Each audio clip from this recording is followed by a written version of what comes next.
Road ఇది. ఈ road ఈ నుంచి కొంచెం ముందుకు వెళ్తే మనకి బీటీ రోడ్ వస్తుంది, ఒక 400 మీటర్స్ అట్లా. ఓకే, ఇటు సైడ్ కూడా రూట్ ఉంటుంది. ఇది వేరే దగ్గర పోవడానికి ఇది రూట్, కెనాల్ రూట్. ఇది కెనాల్ ఆనుకొని కెనాల్కి ఫస్ట్ రూట్, కెనాల్ బిట్ ఈ నుంచి వెళ్ళి మనకి ఒక 400 మీటర్స్ ఉంటుంది. అయితే మనకి విలేజ్ కూడా వస్తుంది రూట్ అన్నట్టు. కెనాల్ రూట్ ఆనుకొని ఇది first bit. Okay, left side కడీలు కనిపిస్తున్నాయి కదా, ఈ కడీల నుండి ఎదురుగా అక్కడ కనిపిస్తుంది కదా సెట్ అవుతుంది దాకా, ఆ వేప చెట్టు నుండి చల్లి ఇదంతా కొంచెం చెట్లు కొంచెం సాఫ్ చేస్తున్నారు ఇప్పుడే. ఓకే, ఇక కార్ మరుగుతుంది కదా, ఇది రోడ్, ఇటు రోడ్ 2 సైడ్ రోడ్ ఉంటుంది. ఓకే, ఇది ప్రాపర్టీ మనకి. ఇక్కడ నుండి చల్లి మనకి మొత్తం మీద 6 ఎకరాల బిట్టు.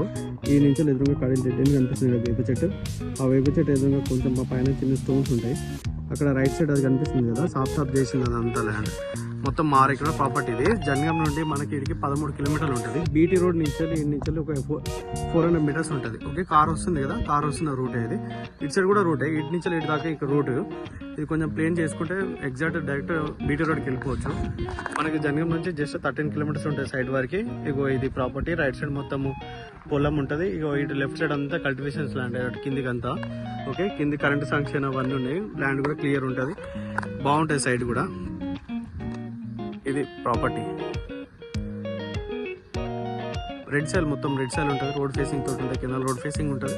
ఎదురుగా ఆర్దకు వస్తుంది. ఓకే, నేషనల్ హైవే నుండి ఇడికి ఎగ్జాక్ట్లీ మనకు ఒక 14 కిలోమీటర్స్ ఉంటుంది సైడ్ వరకు.